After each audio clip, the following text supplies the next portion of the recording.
അഷ്റഫുൽ അംബിയ രാജാവിൻ പൂമകൾ ഫാത്തിമത്ത് സുഹറ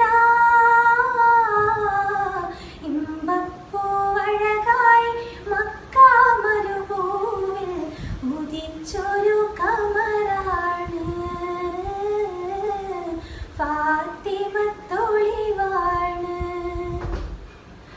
അഷ്റഫുൽ അംബിയ രാജാവിൻ പൂമകൾ ഫാത്തിമത്ത് സുഹറ ഇമ്പപ്പൂവഴകായി മക്ക മരുഭൂവിൽ ഉദിച്ചൊരു കമറാണ്